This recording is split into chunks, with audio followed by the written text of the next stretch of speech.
அல்லேலூயா. My துதிக்கிறோம் அப்பா, my துதிக்கிறோம், மை துதிக்கிறோம், மை ஸ்தோத்தரிக்கிறோம் அப்பா, மை மகிமைப்படுத்துகிறோம் ராஜா. உடைய சமூகத்திலே நாங்கள் ஒரு மனமாய் கூடி வந்திருக்கிறோம் ராஜா. உடைய பிரசன்னங்கள் மத்தியிலே கடந்து வருவதாக. ஹல்லேலூயா. நன்றி ஆண்டவரே.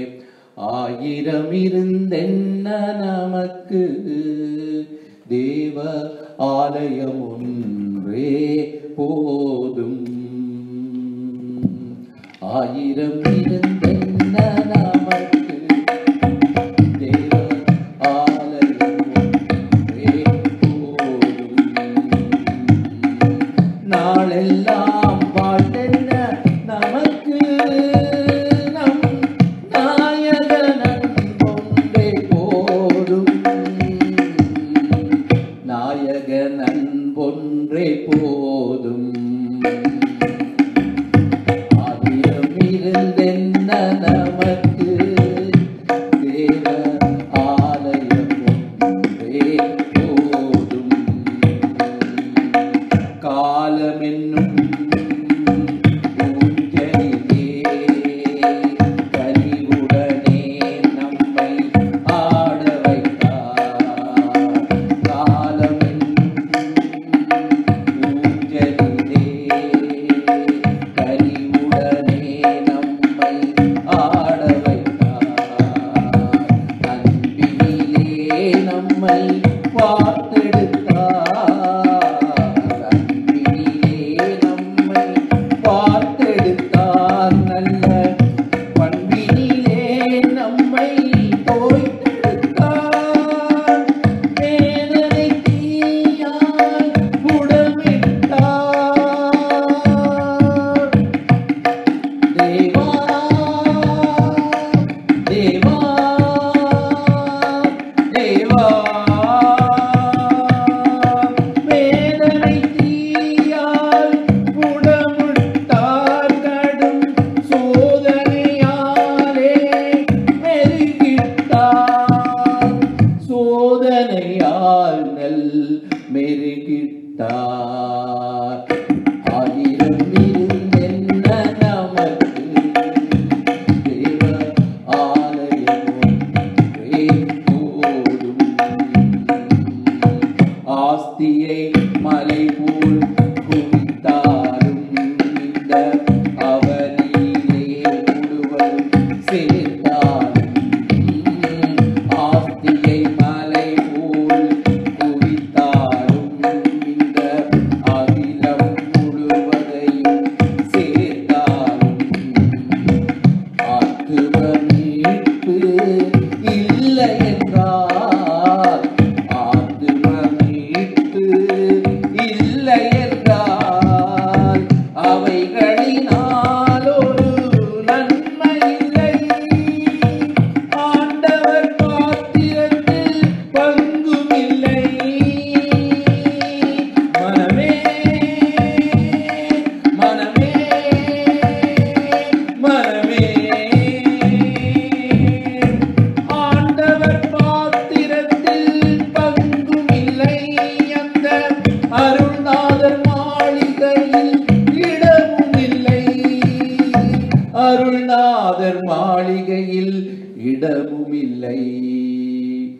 ஆயிரம் இருந்தென்ன நமக்கு தேவ ஆலயம் ஒன்றே போதும்.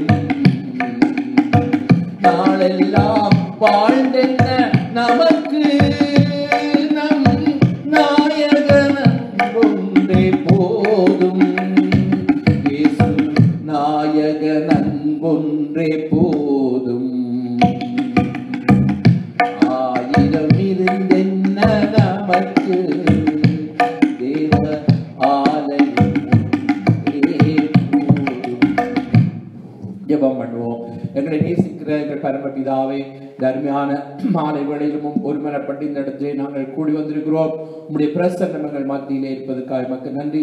வார்த்தையை கொடுக்கிற அடியை நம்முடைய சிலுவை நிழலுக்குள்ளே மறைத்து ஒப்புக் கொடுக்கிறேன். கர்த்தர் தாமே இந்த இடத்திலே வந்திருக்கிற ஒவ்வொருவரையும் நடத்த கொண்டைகளை வைத்து மறைத்து பாதுகாத்து வழிநடத்த போறதுக்காக எமக்கு நன்றி சுவாமி. இயேசுவின் நாமத்திலே ஜெபிக்கிறோம் ஜீவனுள்ள நல்ல பிதாவே, ஆமென். இன்றைய நாளிலும் செய்திக்காக ஒரு வசனத்தை திருப்போம். மத்தேயு 18வது அதிகாரம் வசனத்தை வாசிப்பதற்கு முன்பதாக என்னுடைய செய்தியுடைய தலைப்பை நான் இன்றைக்கு என்னதை பற்றி பேசப் போகிறேன் என்பதை உங்களுக்கு கொஞ்சம் விளக்குகிறேன். மாற்றத்தை குறித்து பேச விரும்புகிறேன். மாற்றத்தை, அதாவது வாழ்க்கையிலே மனிதர்களாகிய நாங்கள் மாற வேண்டும் என்று வேதாகமம் நமக்கு போதிக்கின்றது. எப்படி நாங்கள் மாறுவது என்பதுதான் கேள்வியாய் காணப்படுகிறது. மனிதன் மாறிக்கொண்டே போகிறான். காலங்கள், அதாவது இன்றைக்கு நவீன காலத்தை நாங்கள் வாழுகிறோம். நவீன காலத்திலே அடிக்கடி பலவிதமான மாற்றங்களை நாங்கள் செய்ய வேண்டியிருக்கின்றது. எங்களுடைய உடையிலே மாற்றம், எங்களுடைய உணவிலே மாற்றம், எங்களுடைய அதாவது டெக்கரேஷன், வீட்டிலே வந்து அப்படி ஆடம்பரங்களை, நாங்கள் வீட்டு வசதிகளை நாங்கள் மாற்றிக்கொள்கிறோம். பல விதத்திலே மனிதர்கள் மாற்றங்களை கண்டுகொண்டிருக்கின்றோம். ஆனால் மனிதனுடைய வாழ்க்கையிலே, அதாவது தேவன் மாற்றத்தை கொண்டு வர வேண்டும் என்று தேவன் விரும்புகிறார். எனவே மனிதன் மாற வேண்டும் என்று கடவுள் விரும்புகிறார். அப்ப இருந்த மாதிரியே நாங்கள் வாழ்க்கையை கொண்டு போவது கடவுளுக்கு சித்தமல்ல. மாறாக நம்முடைய வாழ்க்கையை நாங்கள் மாற வேண்டும், மாற வேண்டிய அவசியத்தை வேதாகமம் வலியுறுத்தி கொண்டிருக்கின்றது. எனவே நான் இன்றைக்கு ஆண்டவருடைய நற்செய்தி, அதாவது இந்த மாற்றத்தை குறித்து, அதாவது சுவிசேஷமாக அறிவிக்கப்பட்டு வருகிறதை நாங்கள் காணுகின்றோம். மத மாற்றம் அல்ல, மனிதனுடைய வாழ்க்கையிலே மனமாற்றத்தை குறித்து வேதம் பேசுகிறது. எனவே அந்த மனமாற்றத்தின் அவசியத்தை வேதாகமம் வலியுறுத்தினால் 2000 ஆண்டுகளுக்கு முன்பதாக கர்த்தராகிய இயேசு கிறிஸ்து மனிதனாக இந்த உலகத்திலே பிறந்த பொழுது வேதம் சொல்கிறது, அவர் மனிதனாயிருந்தாலும் அவர் தேவன் என்று காரணம், அவர் வார்த்தையானவர் மாமிசமாகி கிருபையினாலும் சத்தியத்தினாலும் நமக்குள்ளே வாசம் பண்ணினார் என்பதாக. எனவே இன்றைக்கு ஆண்டவராகிய இயேசு கிறிஸ்து இந்த உலகத்திலே இல்லை. அவர் சீசர்களுக்கு சொன்னார், நான் பூவே தேற்றவாளனை அனுப்புவேன் என்று சொல்லி. அப்ப ஆண்டவர் இன்றைக்கு இயேசு இந்த உலகத்திலே மரித்தார், அடக்கம் பண்ணப்பட்டார், 3ஆம் நாள் உயிர்த்தெழுந்தார், பரலோகத்துக்கு எடுத்துக் கொள்ளப்பட்டார். அவர் போகும் பொழுது சீசர்களுக்கு சொன்ன வார்த்தை, நான் பூவை நான் தேற்றவாளனை அனுப்புவேன் என்று. அப்ப இது பரிசுத்த ஆவியாருடைய காலம். பரிசுத்த ஆவியானவர் கிரியைகளை நடப்பித்துக் கொண்டிருக்கிறார். அவர் இந்த உலகத்திலே இருந்து 3 விதத்திலே கிரியைகளை நடப்பிக்கிறார். எப்படி என்று சொன்னார்? கிரியைகள் என்று சொல்லும் பொழுது அவர் உணர்த்தி கொண்டிருக்கிறார் ஜனங்களை. பாவத்தை குறித்து, நீதியை குறித்து, நியாய தீர்ப்பை குறித்து கண்டித்து உணர்த்தி கொண்டிருக்கின்றார். அப்ப இன்றைக்கு ஆண்டவர் நமக்கு உணர்த்துவது என்று சொன்னால், பாவம் மனிதன் அதிலிருந்து மனம் திரும்ப வேண்டும், நீதி அதாவது அநீதியிலிருந்து மனிதன் நீதிக்கு திரும்ப வேண்டும், நியாய தீர்ப்பு ஒன்று இருக்கின்றது. எனவே அதற்காக மனிதன் ஆயத்தப்பட வேண்டும். அந்த நியாய தீர்ப்புக்கு முன்பதாக மனம் மாறி அவர்கள் அதை சந்திக்கும்படியாக ஆயத்தத்தோடு இருக்க வேண்டும் என்று சொல்லி வேதம் எச்சரிக்கிறது. எனவேதான் ஆண்டவராக இயேசு கிறிஸ்து 33 வருடம் இந்த உலகத்திலே வாழ்ந்தார். 3.5 வருடங்கள் ஊழியம் செய்தார். அந்த ஊழியம் செய்த நாட்களிலே பலவிதமான மக்களை அவர் சந்தித்து தன்னுடைய போதகங்களை பொது இடங்களிலும் தனிப்பட்டவர்களும் அவர் பகிர்ந்து கொண்டார். அப்ப ஆண்டவர் அந்த செய்திகளை சொல்லும் பொழுது எப்படிப்பட்ட காரியங்களை அவர் வலியுறுத்தினார் என்பதை நாங்கள் பார்க்கும் பொழுது, இன்றைக்கு நாங்கள் வாசிக்கிற இந்த வசனத்திலே நாங்கள் பார்க்க போகிறோம். 18 3வது வசனம். நீங்கள் என்ற அந்த வசனம் துவங்குகிறது. 18வது மத்திய 18:3. நீங்கள் மனம் திரும்பி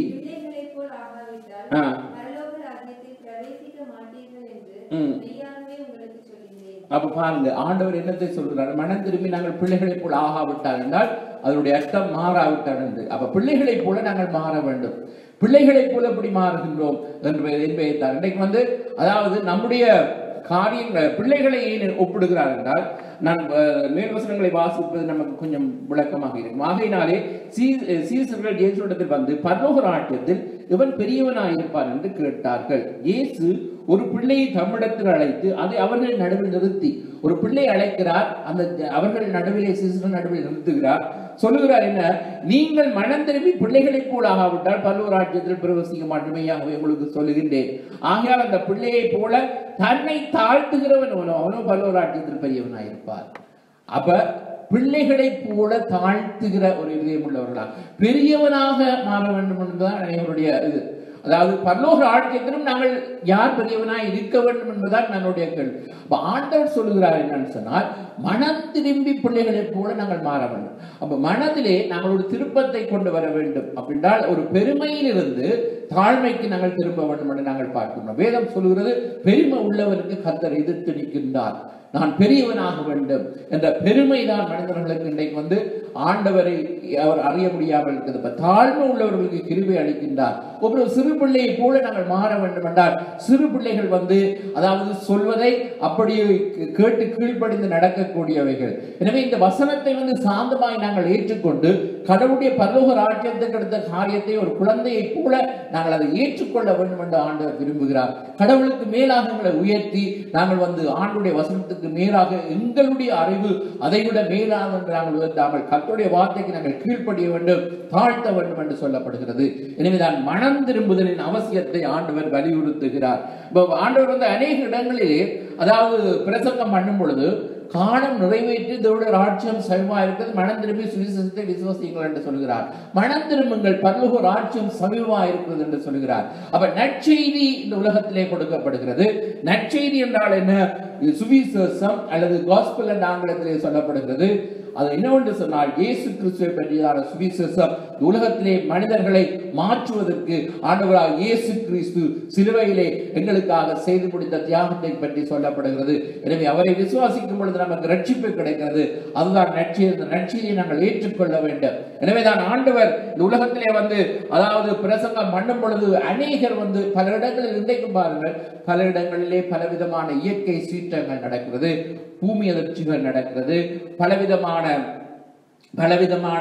அதாவது இயற்கை இதனாலே மனிதர்கள் மரித்துக் கொண்டிருக்கின்றார்கள். அப்ப இதன் மூலமாக ஆண்டவர் என்னத்தை சொல்ல விரும்புகிறார் என்று சொன்னால், இந்த உலகத்திலே நடக்கிற சம்பவங்களை பார்த்து நாங்கள் சொல்லக்கூடாது அங்கே அழிவு நடக்கிற இடங்களிலே அதாவது அவர்களை காட்டிலும் நாங்கள் நல்லவர்கள் என்று சொல்ல முடியாது. மாறாக இந்த உலகத்துக்கு ஆண்டவர் உணர்த்தி கொண்டிருக்கிற காரியம் என்னவென்று சொன்னால் எல்லோரும் மனம் திரும்ப வேண்டும் என்று சொல்லி. ஏனென்றால் லூக்காவின் சுவிசேஷத்திலே நீங்கள் பார்த்தால் சொல்லப்படுகிறது 13வது அதிகாரத்தில் எடுப்போம். அங்கே ஒரு காரியத்தை ஆண்டவர் சொல்கிறார், நீங்கள் மனம் திரும்பாவிட்டால் எல்லோரும் அப்படியே கெட்டு போவீர்கள் என்பதாக சொல்லப்படுகிறது. லூக்கா 13:1-5 வரை வாசிப்போம். பிலாத்து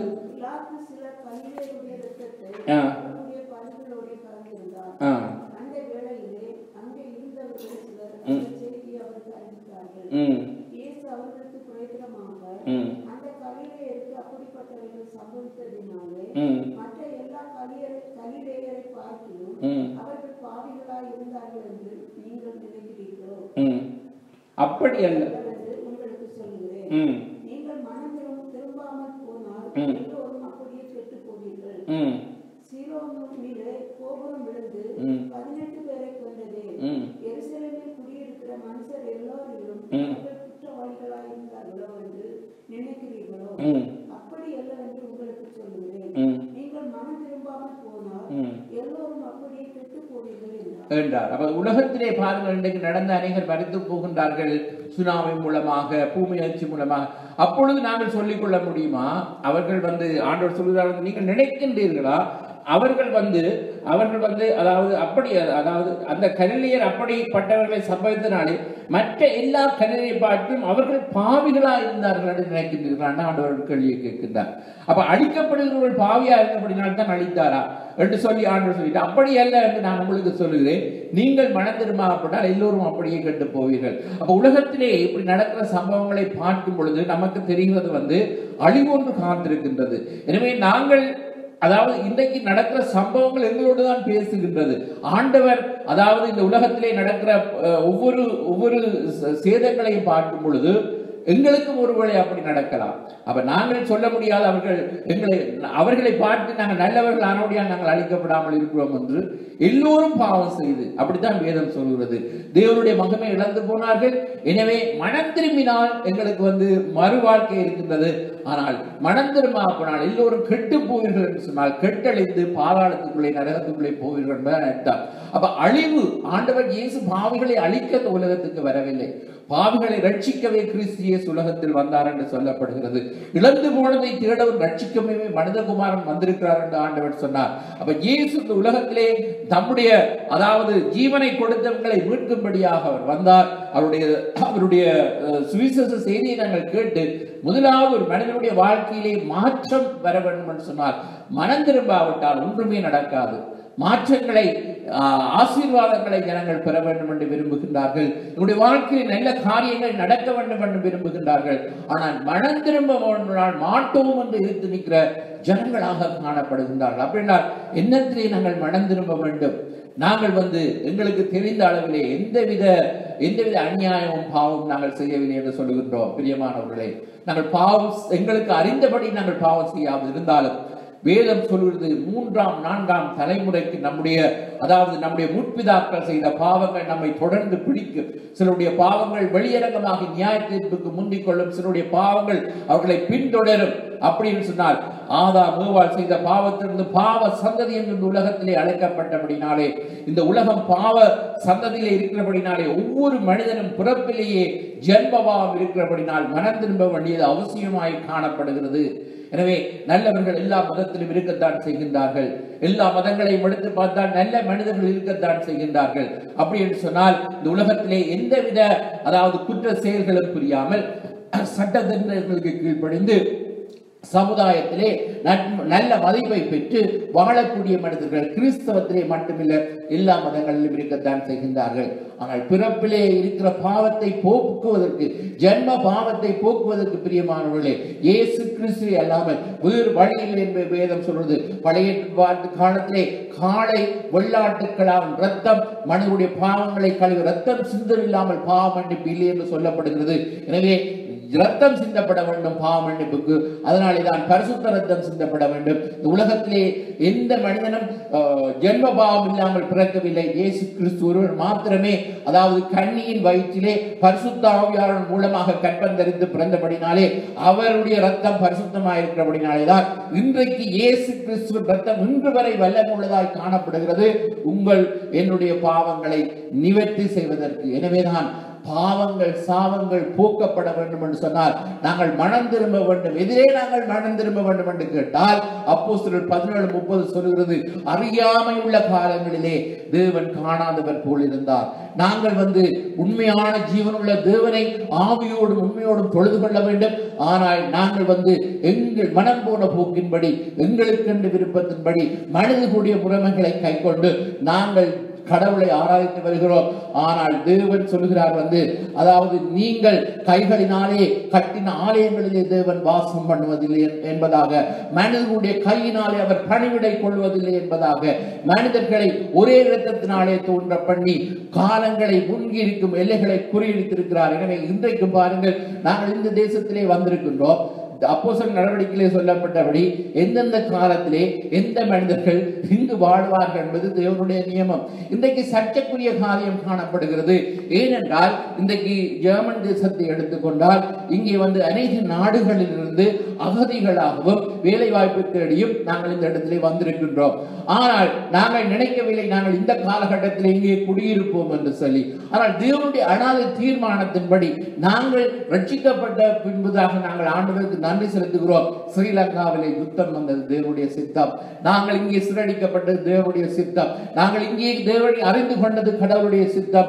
எனவே இன்றைக்கு சுவிசேஷம் ஸ்ரீலங்காவிலே பரவுவதற்கு இன்றைக்கு அநேக மக்களை தேவன் ரட்சித்து அநேகரை ஊழியக்காரராய் மாற்றி இன்றைக்கு ஸ்ரீலங்கா தேசத்துக்குள்ளே சுவிசேஷம் கடந்து செல்வதற்கு தேவன் ஒரு வழியை ஏற்படுத்தி இருக்கிறார். நாங்கள் ஒரு குறுகிய வட்டத்துக்குள்ளே இருப்போமாக இருந்தால் நம்முடைய பாரம்பரியத்தை நாங்கள் பின்பற்றிக் கொண்டிருந்திருப்போம். எங்களுக்கு மற்ற தேவனுடைய சுவிசேஷத்தை கேட்பதற்கு எங்களுக்கு வழி கிடைக்கவில்லை. நாங்கள் ஒரு இரும்பு திரைக்குள்ளே அடைக்கப்பட்டது போல எங்களுடைய மதங்கள் கொள்கைகள் நாங்கள் வாழ்ந்து கொண்டிருந்தோம். ஆனால் தேவன் பிரச்சனைகளை அனுமதிக்கிறார், தேவன் சிதறடிக்கின்றார். இன்றைக்கும் பாருங்கள், கிரீக்லாந்து மற்றும் அநேக நாடுகளிலிருந்து மக்கள் இங்கே வருகின்றார்கள்.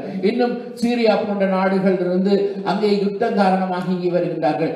அநேக இஸ்லாமியர்கள் இந்த தேசத்திலே சுவிசேஷத்தை அறிந்து கொள்ளுகிறார்கள். ஆனால் அவர்கள் திருப்பி போய் அவர்கள் அந்த இடத்திலே சுவிசேஷத்தை அறிவிக்கின்றார்கள்.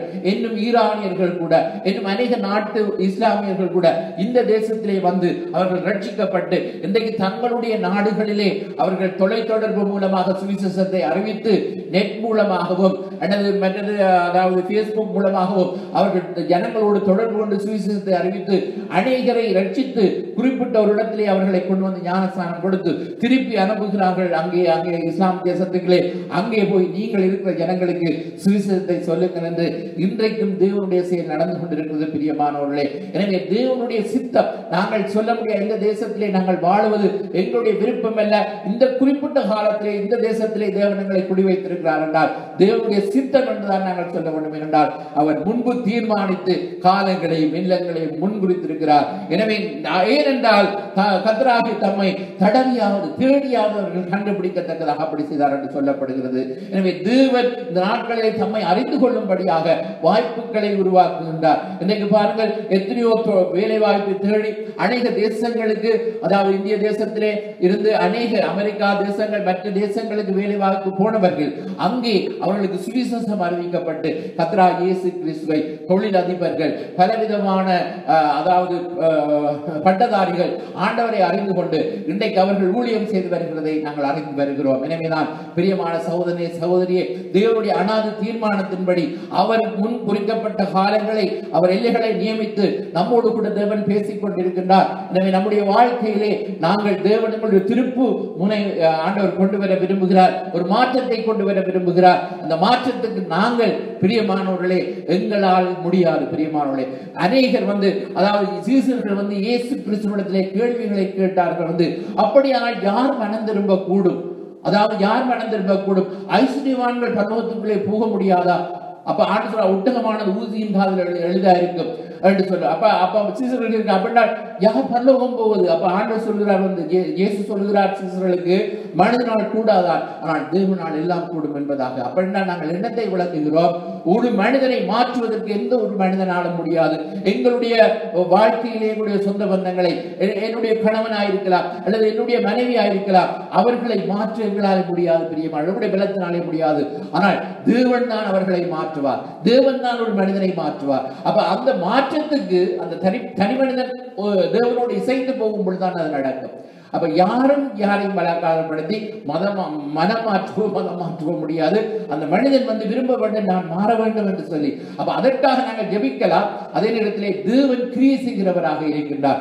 அப்ப இன்றைக்கு ஆண்டவர் அதாவது எந்த பலத்தினாலும் இந்த தேவராட்சியத்தை கட்ட முடியாது. வேதம் சொல்றது பலத்தினாலும் அல்ல, பராக்கிரமத்தினாலும் அல்ல, பொலிட்டிக்கல் பவராலையும் மனிதனுடைய ஞானத்தினாலும் ஆத்துமாக்களை ஆதாயம் செய்ய முடியாது. ஆண்டவர் சொல்கிறார், பலமும் அல்ல பராக்கிரமம் அல்ல, என்னுடைய ஆவினாலே எல்லாம் ஆகும். அடுத்ததாக இன்னொன்று வசனம் சொல்கிறார், விரும்புகிறவனானும் அல்ல, ஓடுகிறவனானும் அல்ல, இறங்குகிற தேவனாலே எல்லாம் ஆகும். நடுகிறவனானும் அல்ல, நீர் பாய்ச்சுகிறவனானும் அல்ல, விளைய செய்கிற தேவனாலே எல்லாம் ஆகும் என்று. அப்ப தேவனாலே கூடாத காரியம் ஒன்றுமில்லை. அவர்தான் ஒரு மனிதனை மாற்றுகிறவர். அப்ப அந்த மாற்றத்துக்கு மனிதர்கள் அதாவது சுவிசேஷத்தை கேட்டு தேவன் மேல் விசுவாசம் வைக்கும் பொழுது மாத்திரம்தான் அது நடக்கிறது. அதற்காகத்தான் பிரசங்கம். அப்போ ஒரு மனிதனை விசுவாசத்துக்குள்ளே நடத்த வேண்டும் என்று சொன்னால் ஆண்டவருடைய நல்ல செயல்களை குறித்து அவர்களோடு நாங்கள் பேச வேண்டும். அவர்களுக்கு நாங்கள் எடுத்துரைக்க வேண்டும். பரிசுத்த வேதாகமத்திலே இயேசு கிறிஸ்துவை பற்றியும் அவர் என்னத்துக்காக அந்த உலகத்திலே வந்தார் என்பதையும் அவர் மூலமாக நமக்கு கிடைப்பதான ஆசீர்வாதங்களை குறித்து ஒரு மனிதனுக்கு நாங்கள் எடுத்து சொல்ல வேண்டும். ஆலயத்திலே மாத்திரமல்ல, தனிப்பட்ட முறையிலும் நாங்கள் சுவிசேஷமாக அவர்களுக்கு எடுத்து சொல்லும் பொழுது, அவர்கள் அதை கேட்கும் பொழுது அவர்களுக்குள்ளே ஒரு நம்பிக்கை வரும். ஒரு மனிதனுக்குள்ளே நான் விடுதலை அடைய வேண்டும், நான் மாற வேண்டும், என்னுடைய வாழ்க்கையிலே இயேசு மாற்றத்தை கொண்டு வர அவர் விரும்புகிறார் என்று சொல்லி அந்த மாற்றத்துக்காக அந்த மனிதன் தன்னை விட்டுக் கொடுக்கும் பொழுது தேவன் அவருடைய வாழ்க்கையிலே பெரியதான ஒரு மாற்றத்தை கொண்டு வருகிறார். மனமாற்றம் முக்கியம் என்று நாங்கள் பார்க்கின்றோம். இப்ப மனம் திரும்பியும் கூட அநேகர் அதிலே ரட்சிப்பிலே நிலைத்திருக்க முடியவில்லை. அவர்கள் பின்மாற்றமாய் போய் மறுபடியும் பாவத்துக்குள்ளே போகிறதை நாங்கள் அறிந்து வருகின்றோம். அப்ப இதற்கு என்ன பிரகாரம் செய்யலாம்? ஒரு தரம் மரிப்பதும் பின்பு நியாயத்தீர்ப்படைவோம். ரட்சிப்பு சொன்னால் இயேசு ஒரு தரம் தான் மரித்தார். ஆனால் மனிதன் என்ன செய்கின்றான்? ரட்சிக்கப்படுகிறான், பிறகு பாவத்துக்கு போகிறான் என்றால் திருப்பவும் ஒரு ரட்சிப்பு இருக்கிறதா? பிரியமானவர்களே, இன்னொரு ரட்சிப்பு, இன்னொரு பரிசீலித்தல் ஒன்றுமே இல்லை. ஒரே தரம் தான் ஒரு மனிதன் ஆண்டவருக்குள்ளே வந்தாலும் மனிதன் பலவீனம் உள்ளவர் என்று வேதம் சொல்லுகிறது. அதனால் தான் வெளிப்படுத்தின விசேஷத்திலே சொல்லப்படுகிறது. சபைகளுக்கு செய்தி சொல்லும் பொழுது ஆவியானவர் என்ன சொல்லுகிறார் என்றால், நீ என்ன நிலையிலிருந்து விழுந்தாய் என்று மனம் திரும்பு. அப்ப மனம் திரும்புதல் என்பது ஒரு நாள் நடக்கிற காரியம் இல்லை. நாங்கள் மனம் திரும்பிக் கொண்டே இருக்க வேண்டும். ஏனென்றால் மனிதன் மாறக்கூடியவர், மனிதன் அதாவது தவறு செய்யக்கூடியவர். எனவே எந்த நிலையில இருந்தாலும் அந்த நிலையிலே கடவுள் பாவத்தை குறித்து, நீதியை குறித்து, நியாய தீர்ப்பை குறித்து கண்டித்து உணர்ந்தும் பொழுது, நாங்கள் மனம் திரும்பும் பொழுது நம்முடைய வாழ்க்கையிலே ஒரு புதுப்பித்தலை தேவன் கொண்டு வருகிறார். பாருங்கள், சபைகளுக்குள்ளே கூட காலாகாலமாக நீங்கள் வரலாறை எடுத்து பார்க்கும் பொழுது சீர்திருத்த மனிதர்கள் கொண்டு வந்தார்கள். கத்தோலிக்க சபையிலிருந்து மார்ட்டின் லூதர் என்ற மனிதன் இந்த தேசத்திலே எழுப்பி ஒரு சீர்திருத்தத்தை கொண்டு வந்தார். அவ்வப்போது தேவன் என்ன செய்கிறார்? மனிதர்களை எழுப்பி மனிதர்கள் சத்தியத்திலிருந்து வழுவி வேறு வழியிலே போய்கொண்டிருக்கும் பொழுது ஆண்டவர் மனிதர்களை எழுப்புகிறார். அப்ப இறுதி நாட்களிலும் ஆண்டவர் என்ன செய்கிறார்? மனிதர்கள் சீர்பொருந்த வேண்டும் என்று விரும்புகிறார், மனம் திரும்ப வேண்டும் என்று தங்களை சரி செய்து கொள்ள வேண்டும் என்று விரும்புகிறார். ஒரே மாதிரியான, அதாவது தவறு எங்கே காணப்பட்டாலும், வேதாகமத்துக்கு முரணான காரியம் எங்கே இருந்தாலும் அதை நாங்கள் மாற்றிக் கொள்வதிலே எந்தவித தவறும் இல்லை. ஆனால் மனிதர்கள் இன்றைக்கு என்ன நினைக்கின்றார்கள்? நாங்கள் இப்படியே தான் இருப்போம் என்று விரும்புகிறார்கள். பிரியமானவர்களே, இந்த உலகத்திலே நீங்கள் பார்த்தால் மருத்துவ ரீதியிலும் ஒரு மனிதனுக்கு ஒரு காரியத்திலிருந்து விடுதலை பெற்றுக் கொடுக்க வேண்டும் என்று சொன்னால், உதாரணமாக ஒரு குடிபோதையில் இருக்கிறவர்களை வெளியே கொண்டு வருவதற்கு இந்த மருத்துவ ரீதியிலே செய்ய போகின்ற ட்ரீட்மெண்ட்டுக்கு அந்த தனிப்பட்ட மனிதர் சம்மதம் தெரிவிக்காத பட்சத்திலே யாரும் அதற்காக சொல்ல முடியாது, இவருக்கு இந்த ட்ரீட்மெண்டை செய்யுங்க, நான் அவருடைய கணவராயிருக்கிறேன். மாறாக அந்த மனிதன் உணர்ந்து நான் இதை செய்ய விரும்புகிறேன் என்று சொல்லும் பொழுதுதான் அவர்கள் அதை செய்கின்றார்கள். அதே போல கடவுளும் எதிர்பார்க்கின்றார், தன்னுடைய பாவங்களை மறைக்கிறவன் வாழ்வடைய மாட்டார், அவைகளை அறிக்கை செய்து விட்டு விடுகிறவன் தேவனுடைய இரக்கத்தை பெறுவார். தேவன் இரக்கம் உள்ளவர். ஆனால் பாவம் செய்கிற மனிதன் தான் ஒரு பாவி என்பதை ஒத்துக்கொள்ளுகிற பட்சத்திலே தான் தேவன் உதவி செய்ய முடியுமே தவிர, தன்னை தாழ்த்தும் பொழுதுதான், கடவுளுக்கு முன்பதாக தன்னை தாழ்த்தும் பொழுதுதான் அது முடியுமே தவிர, மீட்டுமையிலும் பெருமையிலும் இருக்கிற மனிதர்களுக்கு கடவுள் உதவி செய்ய முடியாது. எனவேதான் தேவன் இந்த அநேகர் சுவிசேஷத்தை கேட்கின்றார்கள், தங்களை தாழ்த்தி விட்டுக் கொடுக்காத பட்சத்திலே அவர்களுக்கு ரட்சிப்பும் இல்லை, அவர்களுக்கு மனம் திரும்புகிற அனுபவம் இல்லை, மறுரூபமாகிற ஒரு அனுபவம் இல்லை. அப்ப முதலாவதாக அடிப்படை ஆரம்ப சத்தியமே என்னவென்று சொன்னால், மனம் திரும்புதல் தேவன் பேரில் வைக்கும் விசுவாசம் என்ற பெரிய 6வது அதிகாரத்திலே சொல்லப்படுகிறது. முதலாவது மனம் திரும்புதல், அடுத்ததாக தேவன் மீது வைக்க விசுவாசம். அப்ப அந்த விசுவாசத்தின் மூலமாக நாங்கள் என்ன செய்கின்றோம்? மனம் திரும்பின மனிதர்கள் அதாவது நீதிமானாய் மாறுகின்றோம். நீதிமானாய் மாற்றம் எப்படி நடக்கிறது? நாங்கள் பாவியாய் இருந்தோம், இந்த பாவி என்ற நிலையிலிருந்து இன்னொரு நிலைக்கு தேவனங்களை மாற்றுகின்றார். பாவியிலிருந்து நாங்கள் நீதிமானாய் மாறுகின்றோம். அப்ப பாவி எப்படி நீதிமானாய் மாற முடியும் என்று சொன்னால், விசுவாசத்தின் மூலமாக. தன் விசுவாசத்தினாலே நீதிமான் பிழைப்பார் அப்படின்னு சொன்னால், ரோமர் 4:5 சொல்லுகிறது, ஒருவன் கிரியை செய்யாமல் பாவியை நீதிமான் ஆக்குவதில் விசுவாசம் வைக்கிறவனாயிருந்தால் அவனுடைய விசுவாசமே அவனுக்கு நீதியாக எண்ணப்படும். அப்போ விசுவாசத்தின் மூலமாக தான் நாங்கள் நீதிமானாய் மாற முடியும். அவிசுவாசத்தினாலே ஒன்றும் முடியாது. ஆண்டவர் வேதம் சொல்வது, தேவன் உண்டு என்று விசுவாசிக்கின்றாய், அப்படி செய்கிறது நல்லதான். வீணான மனிதனே, கிரியை இல்லாத விசுவாசம் செத்தது நீ அறியாயோ. அப்படி என்று சொன்னால், விசுவாசம் இருக்கிறது, ஆனால் கீழ்ப்படிய முடியவில்லை. அது கிரியை இல்லாத விசுவாசம். அப்ப மனம் திரும்புதலை நாங்கள் என்ன செய்கின்றோம்? விசுவாசத்தின் மூலமாக ஆண்டவருடைய சத்தியத்தை கேட்டு கிரியை மூலமாக நாங்கள் வெளிப்படுத்தி, நாங்கள் இயேசுவே தெய்வம் என்பதை நாங்கள் நாவினாலே அறிக்கை செய்கிறோம். நீதி உண்டாக இதயத்திலே விசுவாசிக்கப்படும், ரட்சிப்பு உண்டாக நாவினாலே அறிக்கை செய்யப்படும். இதயத்திலே விசுவாசித்தால் மட்டும் போதாது, எங்களுடைய நாவினாலே நாங்கள் அறிக்கை செய்யும் பொழுதுதான் ரட்சிப்பு பூரணப்படுகிறது. அப்ப நம்முடைய வாழ்க்கையிலே இன்றைக்கு நாங்கள் பாவத்திலே கட்டப்பட்டிருந்தால், நான் நீதிமான் என்று எங்களுக்கு உணர்வில்லாமல் இருந்தால், நாங்கள் செய்ய வேண்டியது என்னன்னு சொன்னால், நாங்கள் விசுவாசத்தின் மூலமாக தேவனை இயேசுவே தெய்வம் என்பதை நாங்கள் நாவினாலே அறிக்கை செய்து ரட்சிப்பை பெறும் பொழுது நம்முடைய வாழ்க்கையில் ஒரு மாற்றத்தை பெறுகிறதை நாங்கள் காணுகின்றோம். அப்ப முதலாவதாக நாங்கள் என்ன செய்கின்றோம்? அடிப்படை மனிதனுக்கு விசுவாசம் இல்லாமல் ஒன்றுமில்லை. தேவனுக்கு பிரியமா இருப்பது கூடாத காரியம். எங்களுக்கு விசுவாசம் இல்லை என்று சொல்ல முடியாது. விசுவாசத்தை கொண்டு வருவதற்காகத்தான் பிரசங்கத்தை கேட்டு எங்களுக்குள்ளே நாங்கள் விசுவாசத்தை நாங்கள் உருவாக்கி கொண்டு தேவனிடத்திலே விசுவாசம் உள்ளவர்களாக இருக்கும் பொழுது, ஆண்டவரே பாவியாக என் மேல் கிருபையாயிரும் என்று அந்த ஒரு மனிதன் ஜெபித்தது போல நாங்களும் ஆண்டவரிடத்திலே, ஆண்டவரே நாங்கள் ஒரு பாவி என்பதை நாங்கள் உணர்கிறோம். நாங்கள் அதாவது அக்கிரமத்திலே வாழ்ந்தோம் என்பதை நாங்கள் உணர்கிறோம். எங்களுக்கு இந்த ரட்சிப்பு தேவை, எங்களுக்கு நீதிகளிப்பு தேவை. ஆண்டவரே, இந்த பாவ வாழ்க்கையிலிருந்து என்னை வெளியே கொண்டு வருவதற்கு ஆண்டவரை என்னை விடுதலையாக்கும் என்று சொல்ல வேண்டும். அப்ப என்ன என்ன கொடுக்கப்பட்டிருக்கிறது? நமக்கு தெரிந்தபடி எங்கே ஆண்டவர் இயேசு கிறிஸ்துவின் ரத்தம் தானே நம்மை பாவத்திலிருந்து நம்மை சுத்திகரிக்கின்றது. இயேசு கிறிஸ்துவின் ரத்தம் அப்படின்னு சொன்னார். இயேசு சிலுவையிலே சிந்தும் பொழுது அவருக்கு ஒரு சுழி ரத்தம் கூட மிச்சம் இல்லாமல் எல்லாம் சிந்தப்பட்டது. அப்ப பழைய பாட்டு காலத்திலே மிருகங்களை பலியிட்டு அந்த ரத்தம் தான் பாவ மன்னிப்பை கொடுத்தது. ஆனால் இயேசு ஒரு தரம் பலியானபடினாலே மாம்சமான திரையின் வழியாக புதிதும் ஜீவனமான மாற்றத்தை உண்டு பண்ணினபடினாலே இன்றைக்கு இயேசு கிறிஸ்துவின் ரத்தத்திலே வல்லமை இருக்கிறது என்பதை நாங்கள் உணர்ந்து கொள்ள வேண்டும். பிரியமானவர்களே, ஒரு மனிதன் எப்படிப்பட்ட பாவியாக இருந்தாலும் அவனை மாற்றுவதற்கு, அவனை சுத்திகரிப்பதற்கு இயேசு கிறிஸ்துவின் வெளியேறப்பட்ட ரத்தம் இன்றைக்கும் வல்லமுள்ளதாக இருக்கிறது. அப்ப நாங்கள் என்ன செய்ய வேண்டும்? மாற்றத்தை காண வேண்டும் என்று சொன்னால் இதயத்திலே ஆவியானவர் எங்களுடைய பாவங்களை உணர்த்தும் பொழுது, நாங்கள் பாவ அறிக்கை செய்து ஜெபம் பண்ணும் பொழுது இந்த இயேசு கிறிஸ்துவின் ரத்தம் எங்களை கழுவி சுத்திகரிக்கிறதை நாங்கள் காணுகின்றோம். அப்ப அடுத்த படி அதாவது நீதிமானாய் மாறுகின்றோம். அதுக்கு பின்பதாக நமக்கு கிடைக்கிறது பரிசுத்தமாகுதல். பரிசுத்தமாகுதல் இப்ப பரிசுத்தமாகுதல் என்று சொன்னால் பிரியமானவருடைய தேவன் அதை விரும்புகிறார். ஒரு மனிதன் பாவியாய் மரிக்க வேண்டும் என்று தேவன் விரும்பவில்லை. மாறாக பாவியை பரிசுத்தவானாய் மாற்ற தேவனாலே முடிகின்றது, நீதிமானாய் மாற்ற தேவனாலே முடியும். ஆனால் நாங்கள் அதை விரும்பும் பொழுதுதான் அது நடக்கும், மற்றபடி ஒன்றுமே நடக்காது. யாரும் எவ்வளவு ஜெபிக்கலாம், ஒரு தனிப்பட்ட மனிதன் நான் பாவியாய் இருக்க விரும்பவில்லை, நான் பரிசுத்தமாய் வாழ விரும்புகிறேன், நான் துன்மார்க்கத்திலே நான் வாழ விரும்பவில்லை, நான் நீதிமானாய் மாற விரும்புகிறேன் என்று கடவுளிடத்திலே ஜெபிக்கும் பொழுது, விசுவாசத்தின் மூலமாக சிறிய ஜெபத்தை ஏறெடுக்கும் பொழுது, அதாவது சரணடையும் பொழுது, அர்ப்பணிக்கும் பொழுது நடக்கிற காரியம் என்று நாங்கள் பார்க்கின்றோம். ஒரு மனிதன் தன்னை தாழ்த்தி அந்த இறைவனிடத்திலே, ஆண்டவரே உம்முடைய ரட்சிப்பு எனக்கு தேவை, உம்முடைய நீதி எனக்கு தேவை, உம்முடைய பரிசுத்தம் எனக்கு தேவை என்று ஆண்டவரிடத்திலே கேட்கும் பொழுது ஆண்டவர் என்ன செய்கின்றார்? அந்த மனிதனுக்கு அதை கொடுக்கிறது. ஒரு நொடி பொழுதிலே அந்த அற்புதத்தை தேவன் செய்ய வல்லமுள்ள தேவனாக இருக்கின்றார். அவன் நீதி உண்டாக இதயத்திலே விசுவாசம், ரட்சிப்பு உண்டாக நாவினாலே அறிக்கை. அப்ப என்ன மாற்றம் நடக்கிறது? நாங்கள் பாவியா இருந்தோம், சாபத்துக்குள்ளே இருந்தோம், ஆனால் இன்றைக்கு ஆசீர்வாதத்துக்குள்ளே கடந்து, அதான் மாற்றம். பாருங்கள், அநேகர் சாபத்துக்குள்ளே இருக்கின்றார்கள். இன்றைக்கு ஆசீர்வாதம் இன்றைக்கு இயேசு கிறிஸ்து மூலமாய் கொடுக்கப்படுகிறது. அதாவது விசுவாசத்தை நாங்கள் சாபத்திலிருந்து மாற்றத்தை காண மக்கள் விரும்புகிறதில்லை. சாபத்து இருளுக்குள்ளே இருக்கிறதா மக்கள் விரும்புகின்றார்கள். வெளிச்சத்துக்கு வாருங்கள் என்று வேதம் அழைக்கிறது. ஒளி உலகத்திலே வந்திருக்கின்றது.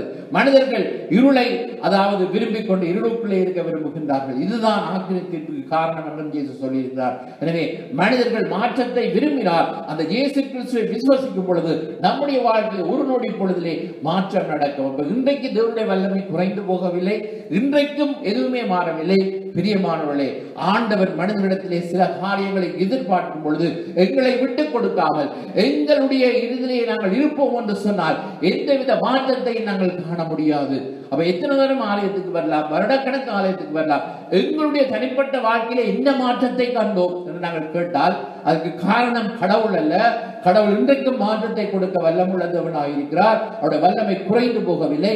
நானும் நீங்களும் விசுவாசித்து அந்த தேவனிடத்திலே கேட்கும் பொழுது தேவன் அவர் மாற்றத்தை உண்டு பண்ண அவராலே முடியும். எனவே எங்களுடைய வாழ்க்கையிலே ஏன் தொடர்ந்து இப்படி நடக்கிறது, ஏன் இப்படி ஒன்றுமே ஆசீர்வாதமாக இருக்கிறதில்லை என்று நீங்கள் புலம்பிக் கொண்டிருக்கலாம். ஆனால் ஆண்டவர் இன்றைக்கும் எல்லாவற்றையும் தலைகீழாய் மாற்ற அவராலே முடியும். எனவே சாபங்களை ஆசீர்வாதமாய் மாற்றுகிறவர் ஆண்டவராக இயேசு கிறிஸ்து. அவர் மேல் விசுவாசத்தை வைத்தால் நம்முடைய வாழ்க்கையிலே அநேக மாற்றத்தை நாங்கள் காணலாம். அப்ப பரிசுத்தமாய் வாழுதல், அதற்கு சொல்வார்கள் ஒப்பு கொடுத்தல். ஆண்டவரிடத்திலே ஒரு அர்ப்பணம் செய்ய வேண்டும். நாங்கள் ஆண்டவர் ரோமருக்கு 6ஆம் அதிகாரத்திலே சொல்லப்படுறது, அக்கிரமங்களை நடப்பிக்கிறதற்கு நாங்கள் அவயவங்களை அநீதிக்கு நாங்கள் முந்தி ஒப்பு கொடுத்தோமா, ஆனால் இப்பொழுது பரிசுத்தத்தை நடப்பதற்கு நாங்கள் ஆண்டவருக்கு எங்களை ஒப்பு கொடுக்க வேண்டும் என்று சொல்லப்படுகிறது.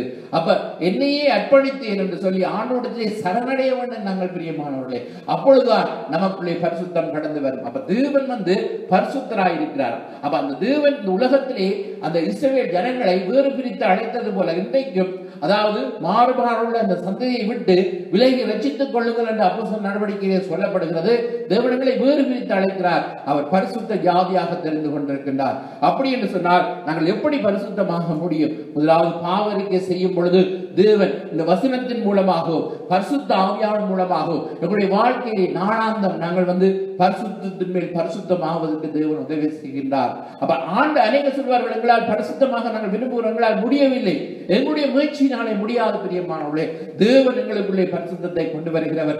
நாங்கள் என்ன செய்ய வேண்டும்? அந்த மாற்றத்தை நாங்கள் விரும்ப வேண்டும். அப்பொழுது தேவன் மாறுகிறவராக இருக்கின்றார். அப்ப ஒரு ஊழியக்காரர் சொல்கிறார், அப்ப பரிசுத்தத்தை குறித்து செய்தியை கேட்ட பொழுது அவர்கள் கேட்டார்கள், எப்படி நான் இவ்வளவு பெரிய பாவியா இருக்கின்றேனே, என்னுடைய வாழ்க்கையிலே இப்படி பரிசுத்தமாகுதல் நடக்குமா என்று சொல்லி கேட்ட பொழுது அவர் சொன்னாரா, சாதாரணமான புழு கூட வண்ணாத்தி பூச்சியாய் மாறுகிறதே, நீங்கள் ஏன் தேவனை விசுவாசித்தால் தேவனுக்குள்ளே பரிசுத்தவானாய் மாற்ற முடியாது என்று கேட்ட பொழுது, அதற்கு பிறகு அவர் முயற்சி ஆண்டோடத்திலே கேட்ட பொழுது, இன்றைக்கு அவர் ரட்சிக்கப்பட்டு பரிசுத்தமாகி ஆண்டோடத்துக்கு ஊழியம் செய்கிறதாக அந்த ஊழியக்காரர் அறிவிக்கின்றார்கள். பிரியமானவர்களே, எந்த மனிதனையும் பிரகாசிக்க தேவனாலே முடியும். மெய்யான ஒளி அவர் எங்களை மாற்ற முடியும். அப்ப நாங்கள் எப்படிப்பட்ட பாவமா இருந்தாலும் தேவனாலே மாற்ற முடியும். பிரியமானவர்களே, எனவே நம்முடைய வாழ்க்கையிலே பரிசுத்தமாகுதல் அதுதான் எங்களுக்கு கிடைக்கிறதான பலன். முடிவு நித்திய ஜீவன் என்று சொல்லப்படுகிறது. அப்ப தேவன் அவர் பரிசுத்தர், எங்களை பரிசுத்தமாய் மாற்றும்படியாக அவர் எங்களை ரட்சித்தார் என்று நாங்கள் பார்க்கின்றோம். பிரியமானவர்களே,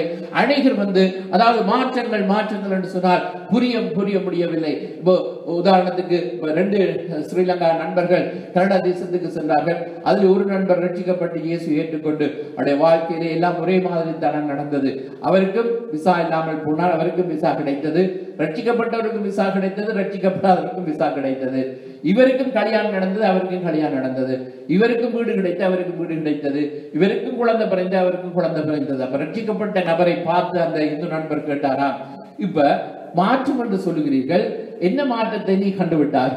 உனக்கு போலதான் எனக்கு நடக்கிறது. நானும் தேசத்துக்கு வந்தேன், எனக்கும் விசா கிடைத்தது, உனக்கும் விசா கிடைத்தது, எனக்கும் வீடு கிடைத்தது, உனக்கும் வீடு கிடைத்தது, எனக்கும் திருமணமானது, உனக்கும் திருமணமானது, எனக்கும் குழந்தை பிறந்தது, உனக்கு குழந்தை பிறந்தது. வேறு என்ன வித்தியாசம்? அப்ப எல்லாம் ஒரே மாதிரி தான். என்ன மாற்றம் உங்களுக்கு? இயேசு என்ன மாற்றத்தை உங்களுக்கு தந்தார் என்று கேட்ட பொழுது அந்த நபர் சொன்னாரா, நான் அனுதினமும் எப்படி ஜெபிக்கின்றேன் என்றால், என்னுடைய தெய்வத்தை பார்த்து, என்னுடைய இயேசுவை பார்த்து, இயேசுவே உம்மை போல என்னை மாற்றும் என்று நான் ஜெபிக்கின்றேன்.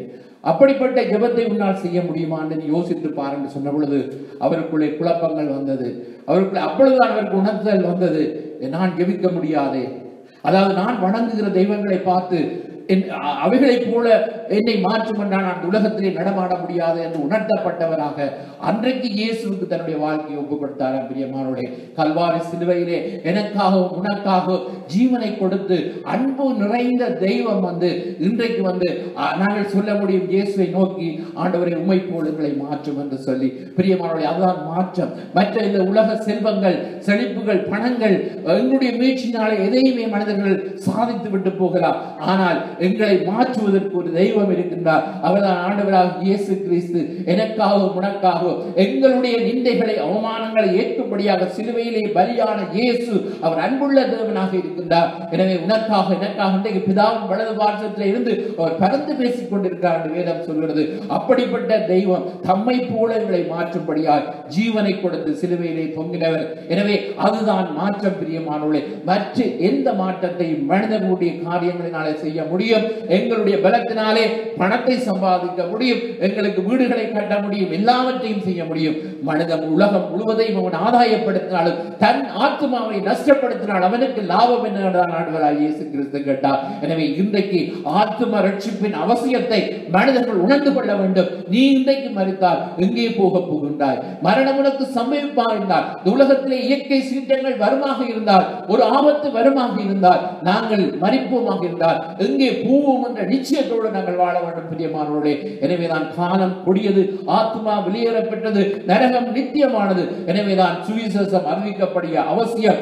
பணம் திரும்பி சுவிசேஷத்தை விசுவாசிங்கள் என்று வேதம் சொல்கிறபடி நானும் நீங்களும் இன்றைக்கு ஆண்டவருடைய நற்செய்தியை கேட்டு நாங்கள் மனம் திரும்பி இந்த பரிசுத்த வாழ்க்கைக்கு நம்மை ஒப்புக் கொடுக்க வேண்டும் என்று நாங்கள் பார்க்கின்றோம். ரோமருக்கு 12வது அதிகாரம் முதல் 2 வசனங்களும் சொல்வது, நீங்கள் இந்த பிரபஞ்சத்துக்கு ஒத்த வேஷம் தெரியாமல் தேவனுடைய நன்மை, பிரியம், பரிபூர்ண சித்தம் என்று அறிவதற்கு நீங்கள் உங்களுடைய மனம் புதிதாகிறதாலே ஒரு மறுரூபமாகுங்கள் என்று சொல்லப்படுகிறது. பிரபஞ்சத்துக்கு ஒத்த வேஷம், உலகத்தோடு ஒத்து வாழுவோம் என்று உலக மக்களைப் போல நாங்கள் வாழ்வதற்கு அழைக்கப்படவில்லை. மாறாக எங்களுடைய சரீரங்களை நாங்கள் ஜீவ பலியாக ஆண்டவருக்கு ஒப்புக் கொடுக்க வேண்டுமா? இதுதான் புத்தி உள்ள ஆராதனை என்று சொல்லப்படும். இன்னைக்கு ஆராதனைக்கு நாங்கள் வந்திருக்கின்றோம். ஆனால் உண்மையான அர்த்தமுள்ள ஆராதனை என்னவென்று சொன்னால், பரிசுத்தமாகுவதற்கு எங்கள் சரீரங்களை ஜீவ பலியாக நாங்கள் ஆண்டவரிடத்திலே படைப்பது, அர்ப்பணிப்பதுதான் உண்மையான ஒரு ஆவிக்குரிய ஆராதனை. அப்ப இன்றைக்கு பாருங்கள், உலகம் முழுவதுமாக ஆராதனைகள் நடைபெற்றுக் கொண்டிருக்கிறது. ஜனங்கள் ஆராதனைக்கு கலந்து சொல்கிறார். எந்த நிலையிலே ஆராதனைக்கு கலந்து? நாங்கள் பாவிகளாக இருந்தோம், பாவத்தோடு நாங்கள் ஆண்டவரை ஆராதித்தார். அது ஜீவனுள்ள ஆவிக்குரிய ஆராதனை அல்ல. நாங்கள் ஒப்புக் கொடுத்து பரிசுத்த அலங்காரத்தோடு தேவனை தொழுது கொள்ளும்படியாக தேவன் விரும்புகிறார். அதுதான் அர்த்தமுள்ள ஆராதனை. மற்ற எல்லாம் மாய்மாலமான ஆராதனை, வீண் ஆராதனை என்றெல்லாம் இயேசு கடிந்து கொள்கிறார். பரிசு வீணாய் மனிதனுடைய கற்பனைகளை போதித்து வீணாய் எனக்கு ஆராதனை செய்கின்றார் நன்றாக எழுதியிருக்கிறார் என்று இயேசு சொல்லுகிறார். அப்படின்னா மனிதர்கள் ஒரு இது வைத்திருக்கிறார்கள், இப்படியும் கடவுளை தேடலாம் என்று. அதை கற்பனை பண்ணி மக்கள் செய்யும் பொழுது அது உண்மையான ஆராதனை அல்ல. தேவன் சொல்லுகிறார், இயேசு சொல்லுகிறார், ஆவியோடும் உண்மையோடும் தொழுது கொள்ளும் காலம் வரும், அது இப்பொழுதே வந்திருக்கிறது என்று சொல்லி தம்மை தொழுது கொள்ளுகிறவர்கள் இப்படிப்பட்டவர்களாக இருக்க வேண்டும் என்று பிதாவானவர் விரும்புகிறார் என்று சொல்லி எப்படி ஆராதிக்க வேண்டும் என்று சொல்லி சமாரியா ஐஸ்வருடைய சம்பவத்தில் ஆண்டவர் கற்றுக் கொடுத்தார். எனவே இன்றைக்கு ஆண்டவர் ஜீவ பலியாக நாங்கள் ஒப்புக் கொடுக்க வேண்டும். அப்பொழுதுதான் அது புத்தி உள்ள ஆராதனையாக மாறும். உலகத்துக்கு ஒத்த வேஷம் தரிக்க கூடாது. 2 கொரிந்தியர் 5வது அதிகாரம் 17-18 வசனம் சொல்கிறது, ஒருவன் கிறிஸ்துவுக்குள் இருந்தால் அவன் புது சிருஷ்டி, பழையவர்கள் எல்லாம் ஒழிந்து போயின, எல்லாம் புதிதாயின. அதனுடைய அர்த்தம் என்ன? நாங்கள் நியூ ஜெனரேஷன் என்று சொல்லப்படுகிறது. புதிய ஒரு சந்ததியாக நாங்கள் இருக்கின்றோம். ஆதாமின் சந்ததி ஜென்ம சுபாவம் பாவ சுபாவமாய் காணப்பட்டது. இந்த இயேசு 2ஆம் ஆதாமாக நமக்குள்ளே வந்தபடினால் அவருடைய சுபாவம் தான் நமக்குள்ளே வர வேண்டும். ஜென்ம சுபாவத்திலே நாங்கள் வாழ நாங்கள் அழைக்கப்படும். ரட்சிக்கப்பட்ட மனிதருக்கு சுபாவம் மாறவில்லை, இன்னும் ஜென்ம சுபாவம் தான் இருக்கிறது. அப்ப நாங்கள் ஒரு காலம் பாவியா இருந்தோம், இப்பொழுது எப்படி இருக்கிறோம் என்ற மாற்றத்தை ஒப்பிட்டு பார்க்கும் பொழுது வித்தியாசத்தை காணாவிட்டால் எந்த மாற்றமும் இல்லை, மாறுதலே அர்த்தமும் இல்லை. யோசித்து பாருங்கள். ஏன் நாங்கள் அதிலேயே இருந்திருக்கலாம் தானே, இருந்த மதங்களிலேயே அல்லது இருந்த இதிலே இருந்திருக்கலாம் தானே, ஏன் மதம் மாறுகின்றோம்? அதனாலே ஒருவித இதுவும் இல்லை. மதம் மாற்றத்தாலே ஒன்றும் நடக்காது. மனம் மாற்றத்தாலே இயேசுவின் மூலமாக நம்முடைய வாழ்க்கையிலே புதிய சந்ததி என்ற அந்த மாற்றத்தை நாங்கள் காணும்படியாக நாங்கள் பார்க்க வேண்டும். முன்பு நான் எப்படி இருந்தேன்? அக்கிரமம் செய்கிறவனாக இருந்தேன், பாவம் செய்கிறவனாக இருந்தேன், யாருக்கும் பிரயோஜனம் இல்லாதவனாக இருந்தேன். ஆனால் இன்றைக்கு அநேகருக்கு பிரயோஜனமாய் ஆண்டவர் என்னை மாற்றி இருக்கிறார். அநேகரை நான் துன்பப்படுத்தினேன், இன்றைக்கு நான் அநேகருக்கு ஆசீர்வாதமாக இருக்கிறேன். ஒரு காலத்திலே நான் அதாவது சாபத்துக்குள்ளே நான் வாழ்ந்தேன், இப்பொழுது நான் ஆசீர்வாதமாய் மாற்றப்பட்டிருக்கின்றேன் என்று சொல்லாவிட்டால் பிரியமானவர்களே, அதில் நாங்கள் வாழ்ந்த வாழ்க்கை எதிலுமே அர்த்தம் இல்லாமல் போய்விடுகிறது. எனவே எங்களுடைய வாழ்க்கையில மாற்றம் அவசியம். அதை நாங்கள் உணர்ந்து கொள்ள வேண்டும். அந்த மாற்றத்தை தரத்தான் இயேசு வந்தார். எனவே அந்த மாற்றத்தின் ஆசீர்வாதங்களை நாங்கள் அனுபவிக்காமல் நாங்கள் இருந்தோமாக இருந்தால் நம்முடைய வாழ்க்கையிலே நாங்கள் சும்மா தேவனை தேடுகிறோம் என்று சொல்லி நாங்கள் ஆலயத்துக்கு வருவதும் ஆண்டவரை தேடுவதும் அது வீணாக போய்விடும் நம்முடைய வாழ்க்கையில். எனவே ஆண்டவர் இயேசு எங்களை முன்குறித்திருக்கிறார். வேதம் சொல்லுகிறது உலக தோற்றத்துக்கு முன்பதாக அவர் நம்மை முன்குறித்திருக்கிறார். நம்முடைய குமாரனுடைய சாயலுக்கு ஒப்பாக நம்மை மாற்றும்படி. அதைத்தான் ரோமர்கள் 8வது அதிகாரத்திலே பவுல் சொல்கிறார், எவர்களை முன்குறித்தாரோ அவர்களை அழைக்கிறாரா, எவர்களை அழைத்தாரோ அவர்களை நீதிமானாக மாற்றுகிறாரா, எவர்களை நீதிமானாக மாற்றுகிறாரோ அவர்களை மகிமைப்படுத்துகிறாரா. எனவே தேவனை முன்குறித்தார், அழைத்தார், நீதிமானாய் மாற்றினார், மகிமைப்படுத்துவார், இன்னும் மகிமைப்படுத்த போகிறார். எனவே மகிமையின் மேல் மகிமை அடைய போகிறோம், மர்வமாக போகின்றோம். நம்முடைய வாழ்க்கை அதாவது தேவன் இப்பொழுது நாங்கள் கண்ணாடியிலே பார்க்கின்றோமா, ஆனால் இயேசு வரும் பொழுது நாங்கள் மகிமையின் மேல் மகிமை அடைந்து மர்வமாக போகின்றோமா. எனவே இன்றைக்கு எங்களுடைய மனமாற்றம், எங்களுடைய உள்ளான மனிதனில் ஒரு மாற்றம், எங்களுடைய சிந்தையிலே ஒரு மாற்றம், எங்களுடைய வாழ்க்கையிலே நாங்கள் பழையவைகளை நினைத்துக் கொண்டு வாழுகிறதில்லை. இயேசு வெளிப்படுத்தின விஷயத்திலே சொல்லுகிறார் இதோ சகலத்தையும் புதிதாக்குகிறேன் என்று சொல்லி. அப்ப தேவன் சகலத்தையும் புதிதாக்க போகிறார். இந்த உலகம் இருக்கிற பிரகாரமாக இருக்க போகுது. தேவன் எல்லாவற்றையும் மாற்றப் போகிறார், புதிதாக மாற்றப் போகின்றார். புதிய வானம் புதிய பூமி உண்டாக போகின்றது. எனவே அதற்கு முன்பதாக, அதற்கு ஆயத்தப்படுத்துவதற்காக தனிப்பட்ட மனிதனிலே தேவன் புதிய மாற்றங்களை கொண்டு வருகின்றார். எனவே இதை விரும்பினால் நாங்கள் இன்றைக்கு அற்புதத்தை காண முடியும். அல்லது நாங்கள் விரும்பாவிட்டால் எத்தனை காலம் நாங்கள் இருந்தாலும் நம்முடைய வாழ்க்கையிலே நாங்கள் தேவனுக்கு எங்களை ஒப்புக் கொடுக்காத பட்சத்திலே எந்தவித மாற்றத்தை நாங்கள் காண வேண்டிய அவசியம் இல்லை. அநேகர் இன்றைக்கு தவறுவது அதாவது நாங்கள் நாங்கள் இந்த மதத்திலே அல்லவா நாங்கள் பிறந்தோம், நாங்கள் இவைகளை எப்படி விட்டுக் கொடுப்பது, அப்படித்தான் மனிதர்கள் நினைக்கிறார். பிரியமானவர்களே, யோசித்து பாருங்கள். வானத்தையும் பூமியும் அண்டசராசனங்களையும் படைத்த தேவன், அவர்தான் மனிதர்களை படைத்தவர், அவர்தான் நாசியிலே சுவாசத்தை ஊதினவர். அந்த தேவனுடைய வார்த்தைக்கு நாங்கள் கீழ்ப்படிவதை பார்க்கிறோம், பலியை பார்க்கிறோம், கீழ்ப்படுதல் உத்தமம் என்று சொல்லப்படுகிறது. எனவே விசுவாசித்தால் தேவனுடைய மகிமையை காண முடியும். ஆண்டவருடைய சத்திய வசனங்களை நாங்கள் நம்ப வேண்டும். இயேசு கிறிஸ்து கிருபையினாலும் சத்தியத்தினாலும் நமக்குள்ளே வாசம் பண்ணி இருக்கின்றார். எனவே அவருடைய மகிமையை கண்டோம் என்று சொல்லி யோவான் எழுதுகிறார். எனவே அந்த மகிமையின் தேவன் அந்த மகிமையின் ஸ்தானத்திலே இருப்பதை விட்டு இன்றைக்கு நம்முடைய இதயத்தில் அவர் வாசம் பண்ணுகிறார். அவர் தேவனுடைய குமாரன் என்பதை கொள்ளையாடின பொருளாக எண்ணவில்லை. அடிமையின் ரூபம் எடுத்தார், மனித சாயனானார். எனவேதான் இன்றைக்கு இயேசுவின் நாமத்திலே வானோர் பூதலத்தோர் பூமியின் கீழானோர் யாருடைய முழங்கால்கள் யாவும் முடங்குகிறது. இயேசு கிறிஸ்துவை கர்த்தருடைய நாவுகள் யாவும் மறைக்க செய்கின்றது. உலகத்திலே எப்படிப்பட்ட பெரிய பெரிய மனிதர்களாக இருந்தாலும் அவர்கள் எல்லோரும் இன்றைக்கு இயேசுவை அறிந்து கொண்டு அவரை இரட்சகராக ஏற்றுக்கொண்டு தங்களுடைய வாழ்க்கையிலே மாற்றத்தை கண்டு இயேசுவின் வரைக்காக ஆயத்தப்படுத்திக் கொண்டிருக்கும் பொழுது தேவன் எங்களை இந்த சிறு கூட்டத்திலே தேவன் நம்மோடு பேசுகிற காரியம் என்ன? நம்முடைய வாழ்க்கையிலே நாங்கள் இயேசு கிறிஸ்து மூலமாக ஏதாவது ஒரு மாற்றத்தை நாங்கள் கண்டிருக்கின்றோமா? அப்படி இல்லாவிட்டால் மாற்றத்தின் அவசியத்தை பரிசுத்த ஆவியானவர் நமக்கு உணர்த்துகிறார். எனவே நாங்கள் இன்றைக்கு உணர்வடைவோம். நம்முடைய வாழ்க்கையிலே மாற்றம் தேவை. நாங்கள் எப்படியும் வாழுவோம் என்று சொல்லி இருக்கிற வாழ்க்கையிலே எந்தவித மாற்றத்தையும் காணாமல் நாங்கள் வாழுவோமாக இருந்தால் பிரியமானவர்களே, மனம் திரும்பாவிட்டால் நீங்கள் எல்லோரும் அப்படியே கெட்டு போவீர்கள். உலகத்திலே அழிவுகள் நடக்கின்றது. அதனாலே நாங்கள் சொல்ல முடியாது எங்களை காட்டிலும் அவர்கள் பாவிகள், அதனால் தான் அவர்கள் அழிக்கப்படுகிறார்கள் என்று சொல்லி நீங்கள் மனம் திரும்பாவிட்டால் எல்லோரும் அப்படியே கண்டு போவீர்கள் என்று ஆண்டவருடைய வசனம் சொல்கிறது. காலம் நிறைவேறிட்டு தேவனுடைய ராஜ்யம் செவிவாயிற்று, மனம் திரும்பி சுவிசேஷத்தை விசுவாசியுங்கள் என்று சொல்லப்படுகிறது. எனவே இதுவே மாம்சம் எல்லாம் புல்லை போலவும் மனிதனுடைய மகிமையெல்லாம் புல்லின் பூவை போலவும் இருக்குமா?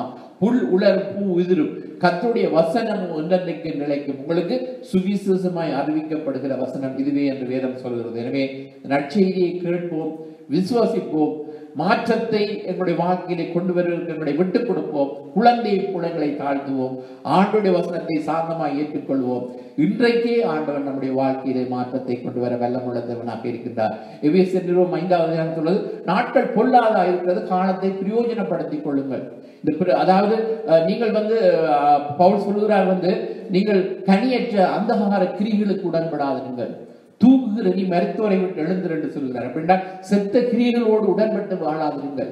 இருளிலே என்னென்னலாம் செய்யப்படுகிறதோ அவைகள் எல்லாம் தேவன் வெளிச்சத்திலே கொண்டு வர போகின்றார். எனவே இவர்களை கண்டும் காணாத மாதிரி நாங்கள் வாழ்ந்து கொண்டிருந்தது போதும். அந்த செத்த கிரியைகளை விட்டு நாங்கள் எழுந்து இயேசுவுக்காக பிரகாசிக்க வேண்டும் என்று வேதம் சொல்லுகிறது. எனவே அதாவது கூட்டத்தோடு கூட்டமாய் நாங்கள் ஒத்து போகாமல் தேவன் எங்களுக்கு வைத்திருக்கிறார் இந்த செத்த கிரியைகளை விட்டு எழுப்பும்படியாக.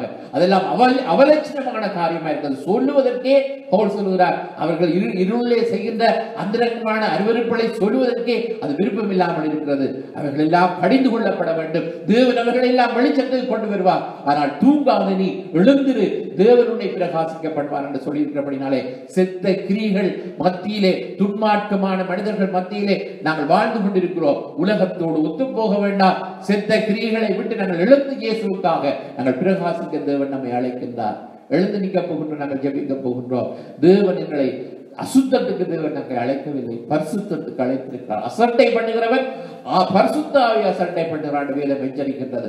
மனிதர்களை அல்ல. ஒரு மனிதன் பரிசுத்தத்தை குறித்து பேசும் பொழுது அசட்டை பண்ணுகிறானா இருந்தால் அது மனிதர்களை அல்ல, எங்களுக்கு தந்த பரிசுத்த ஆவியை அசட்டை பண்ணி அந்த பாவத்திலே வாழ விரும்புகின்றார். எனவே இன்றைக்கு வேதம் சொல்றது அடிக்கடி கடிந்து கொள்ளப்பட்டு தன்னுடைய பிடரியை ஒரு மனிதன் கடினப்படுத்துவானாக இருந்தால் அவன் சகாயம் என்று உதவியற்றி சடுதியிலே நாசமடைவான் என்று வேதம் எச்சரிக்கின்றது. எனவே நானும் நீங்களும் தேவ பயத்தோடு கூட தேவன், அதாவது நம்முடைய தேவன் பட்சிக்கிற அக்கினியா இருக்கிறார் என்று சொல்லப்படுகிறார். என்றால் பாவத்தை கண்டிக்கும் பரிசுத்தமுள்ள தேவனாக இருக்கின்றார்.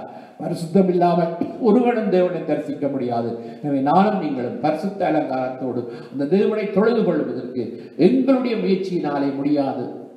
சரீர முயற்சி அற்ப பிரயோஜனம் உடையது. பிரியமானோட எங்களுடைய உடம்பை கட்டாக வைத்துக் கொள்வதற்கு நாங்கள் சில ட்ரைனிங் சென்டருக்கு செல்கின்றோம். ட்ரெயின் பண்ணி நாங்கள் நல்ல கட்டுக்கோப்பான உடலை வைத்திருக்க வேண்டும் என்று முயற்சிக்கின்றோம்.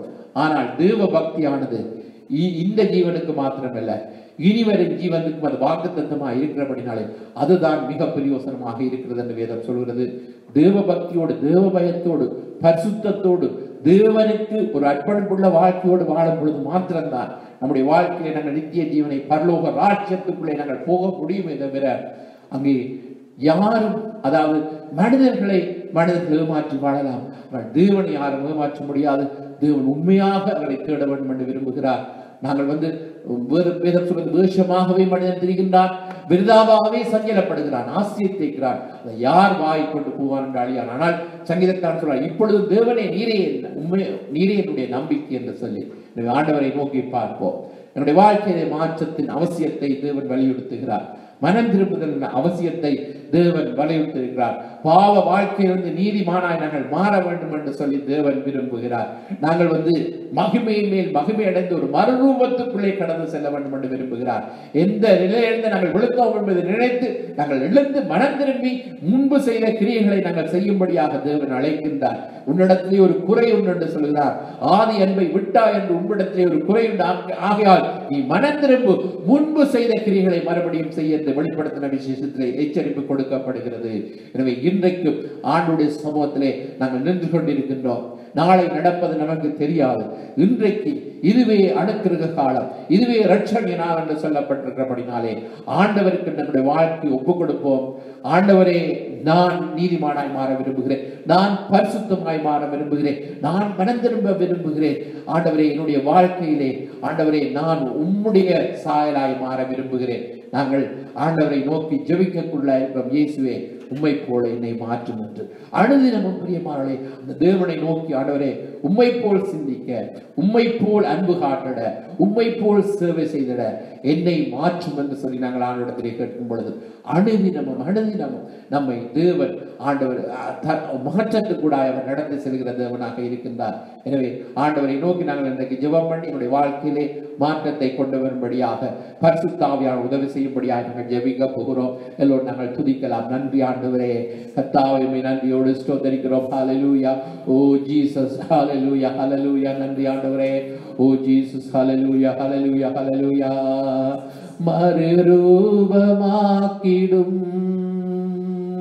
மகிமையின் மேகமே, மறுரூபமாக்கிடும் மகிமையின் மேகமே, உம்முக சாயலாய் உருவாக்கும் தெய்வமே, உம்முக சாயலாய் உருவாக்கும் தெய்வமே. இரவெல்லாம் பகலெல்லாம் இதயம் உமக்காக துடிக்குதையா, நினைவெல்லாம் பேச்செல்லாம் நேசரே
மறுரூபமாக்கிடும் மகிமையின் மேகமே, மறுரூபமாக்கிடும் மகிமையின் மேகமே, உம்முக சாயலாய் உருமாற்றும் தெய்வமே, உம்முக சாயலாய் உருமாற்றும் தெய்வமே,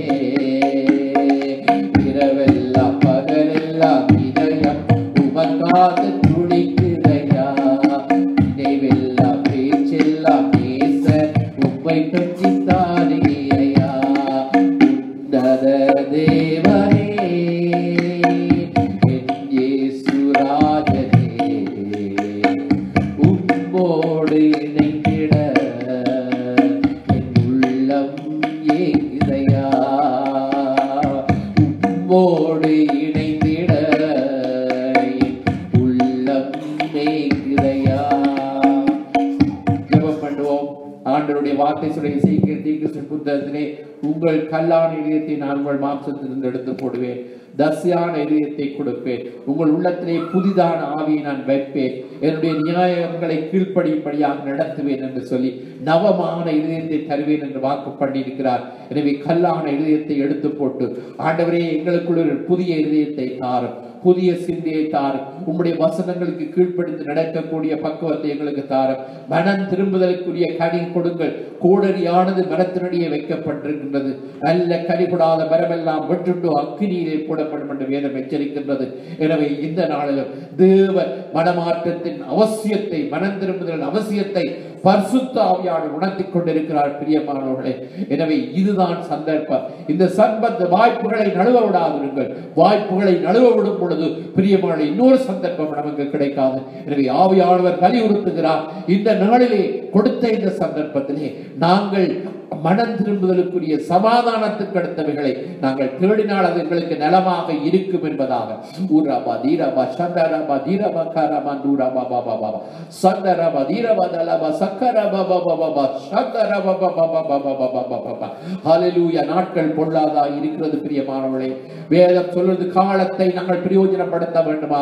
எனவே இந்த சந்தர்ப்பத்தை, இந்த மணி நேரத்தை, இந்த வேளையை நீங்கள் சந்தர்ப்பத்தை பயன்படுத்தாவிட்டால் உங்களுக்கு இன்னொரு சந்தர்ப்பம் கொடுக்கப்படுமா என்று தெரியாது. எனவே இந்த வேளையிலே ஆவியானவர் சொல்லுகிறதை நான் சொல்லுகிறேன், உங்களுக்கு கொடுக்கப்படுகிற இந்த சந்தர்ப்பத்தை பயன்படுத்திக் கொள்ளுங்கள். உரபா தீரபா சந்தரபா பாபா பாபா பாபா பாபா உர கசகதலபா சிகரபா பாபா பாபா பாபா பாபா. இயேசுவே உள்ளங்களிலே பேசும் ஆண்டவரே. அப்பா கல்லான இதயத்தை நீ ரசியாக மாற்றுகிற தேவன் ஆண்டவரே. ஒவ்வொரு மனிதருக்கும் ஆண்டவரே ரட்சிப்பு அவசியம் என்பதையும், ஆண்டவரே மனமாற்றம் அவசியம் என்பதையும், ஆண்டவரே பாவமன்னிப்பு நிச்சயம் அவசியம் என்பதையும், பரிசுத்தமாகுதல் அவசியம் என்பதையும், ஆண்டவரே மறுரூபமாகுதல் அவசியம் என்பதையும், நீதிமானாய் மாறுவது அவசியம் என்பதையும் ஆண்டவரே நீர் வலியுறுத்திக் கொண்டிருக்கிறீர். ஆண்டவரே கர்த்தாவே, ஆண்டவருடைய வல்லமை பெரிதாயிருப்பதற்காக உமக்கு நன்றி செலுத்துகிறோம். ஆண்டவரே, ஆண்டவரே சாபத்திலிருந்து ஆண்டவரே ஆசீர்வாதங்களை சேர்ந்தெடுத்துக் கொள்வதற்கு ஆண்டவரே கர்த்தாவே இந்த பிரபஞ்சத்தின் ஆவி ஆண்டவரே மனக்கண்களை குருடாக்கி வைத்திருக்கிறார் என்று சொல்லப்படுகிறபடி ஆண்டவரே ஜனங்களுக்கு பிரகாசம் உள்ள மனக்கண்களை தரும்படியாக செபிக்கிறேன். ஆண்டவரே கர்த்தாவே, ஆண்டவரே இந்த வேளையிலே கர்த்தாவே ஒவ்வொருவரோடும் ஆண்டவரே மனக்கண்கள் திறக்கப்படுவதாக, தேவனுடைய மகிமையை காண்பார்களாக.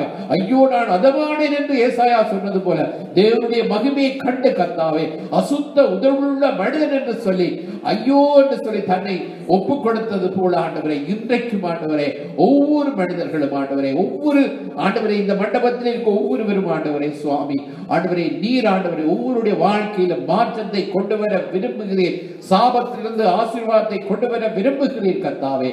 ஆண்டவரே இன்றைக்கு ஆண்டவரை ஒவ்வொருவரையும் நீர் தொடுவீராக, ராத்திரி வேளையிலே இவர்களோடு பேசுவீராக கர்த்தாவே. ஆண்டவரே சொற்பனங்களிலே பேசுவீராக கர்த்தாவே.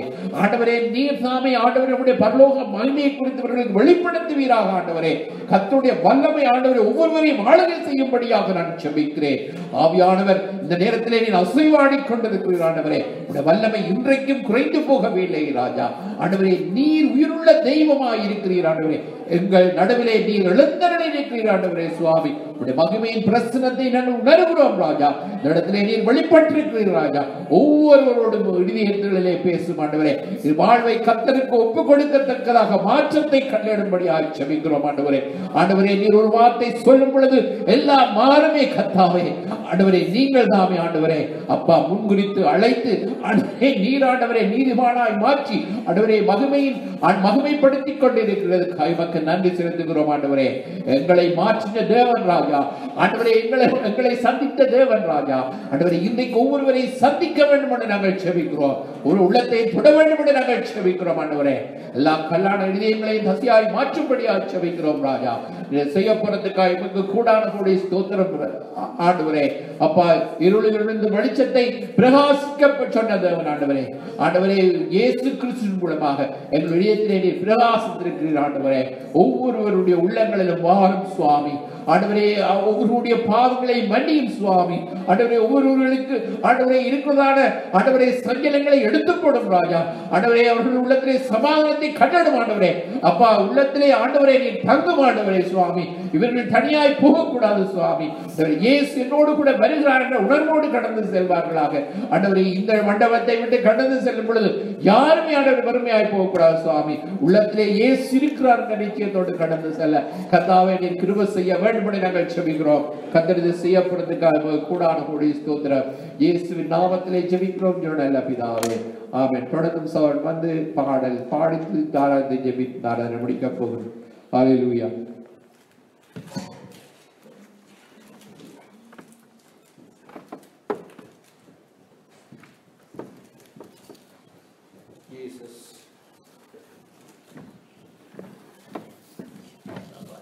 ஹல்லேலூயா. தேவனை துதிப்போம். துதிக்கிறதையாக பாடலை பாடி நாங்கள் ஆசீர்வாதத்தை பெற போகிறோம். நன்றி என்று சொல்லி தேவனை ஆராதிப்போம். ஹல்லேலூயா, ஹல்லேலூயா, ஹல்லேலூயா.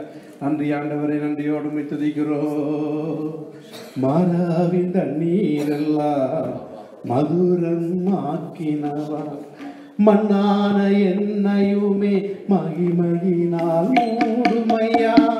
மாறாவின் தண்ணீரெல்லாம் மதுரம் ஆக்கினவா, மண்ணான என்னையுமே மகிமையினால் மூடுமையா.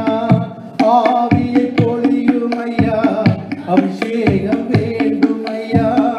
ஆவியை பொழியுமையா, அபிஷேகம் வேணுமையா. அன்றாட வல்லமையை எனக்கு தாருமையா, அன்றாட வல்லமையை எனக்கு தாருமையா.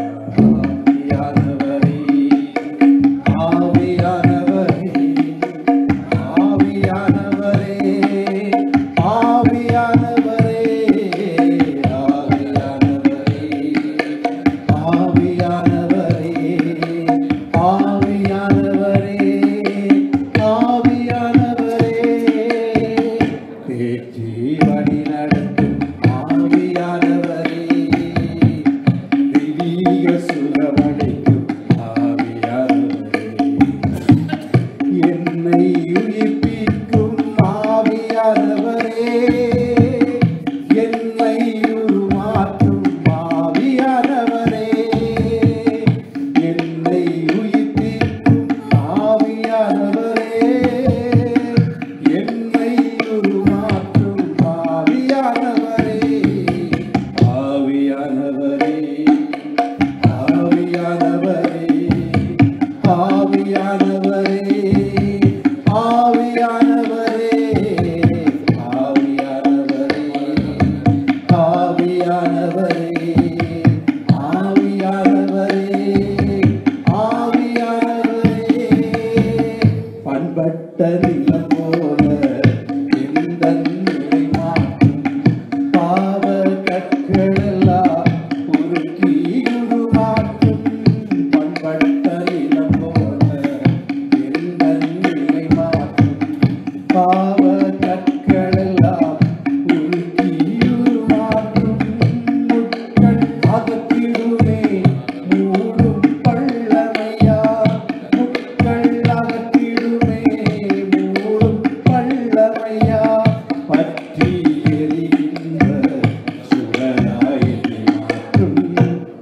பற்றி எரிகின்ற சுடராய் என்னை மாற்றும் ஆவியானவரே ஹல்லேலூயா ஆவியானவரே ஆவியானவரே ஆவியானவரே ஆவியானவரே ஆவியானவரே ஆவியானவரே ஆவியானவரே உம்முள்ளம் மகிழனும் என்னுள்ளம் ஆற்றிடுமே எந்தன் வார்த்தையிலே உம்முள்ளம் மகிழனுமே உம்முள்ளம் மகிழனும் என்னுள்ளம் ஆற்றிடுமே எந்தன் வார்த்தையிலே உம்முள்ளம் மகிழனுமே நல்வழி சாயனுமே நாடும் வளரணுமே நல்வழி சாயனுமே நாடும் வளரணுமே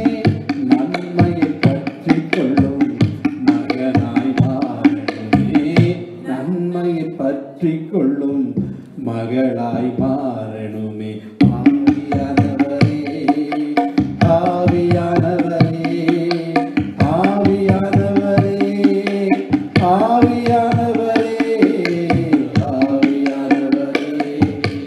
ஆவியானவரே ஆவியானவரே ஆவியானவரே தேற்றி வழி நடத்தும் ஆவியானவரே திவ்ய சுகமளிக்கும் ஆவியானவரே என்னை உயிர்ப்பிக்கும் ஆவியானவரே என்னை உருமாற்றும் ஆவியானவரே என்னை உயிர்ப்பிக்கும் ஆவியானவரே என்னை உருமாற்றும் ஆவியானவரே ஆவியானவரே ஆவியானவரே ஆவியானவரே ஆவியானவரே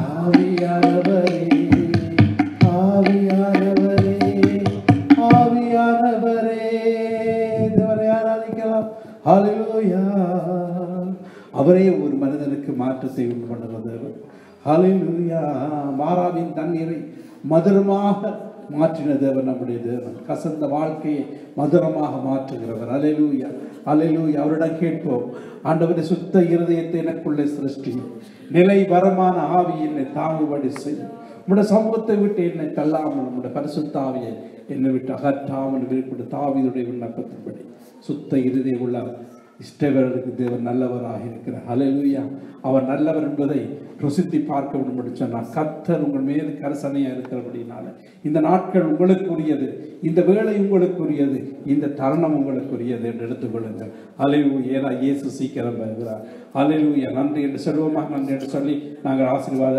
ஜெபத்தை செய்ய போகிறோம் என்றோருமாக நன்றி செலுத்துங்க தேவன் நன்றியுள்ள இதயத்தோடு வருகிறவர்களை நோக்கி பார்க்கிறார் ஹல்லேலூயா ஹல்லேலூயா நறுங்குண்டது நறுங்குமான இதயத்தை நோக்கி பார்க்கிறது தேவன் ஹல்லேலூயா ஸ்தோத்திரம் ஆண்டவரே ஸ்தோத்திரம் ஸ்தோத்திரம் ஸ்தோத்திரம்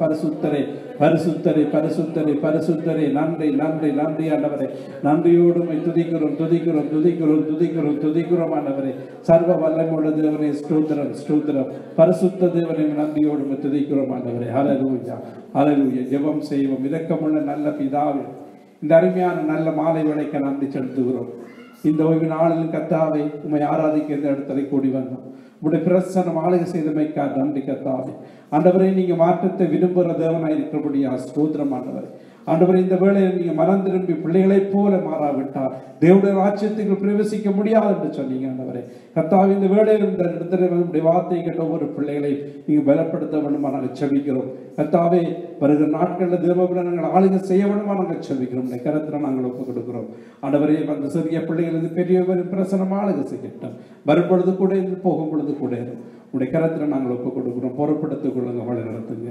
இயேசுவின் நாமத்தினால ஜெபிக்கிறோம் எங்கள் ஜீவனுடன் நல்ல பிதாவே ஆமே ஆமே சொல்லுவோம் இல்லை நாத்துமாவே கர்த்தரை ஸ்தோத்திரி என் முழுமே உடைய பரிசுத்த நாமத்தை ஸ்தோத்திரி நாத்துமாவே கர்த்தரை ஸ்தோத்திரி கர்த்தர் சகல உபகாரங்களை மறந்து நம்முடைய கர்த்தராகிய இயேசு கிறிஸ்துவின் கிருபையும் பிதாவாகிய தேவனுடைய இடைவிடாத பரிசுத்த ஆவியின் ஐக்கியமும் நம் அனைவரோடும் கூட இருப்பதாக ஆமேன் ஆமேன். God bless you. கர்த்தர் உங்களை ஆசீர்வதிப்பார்.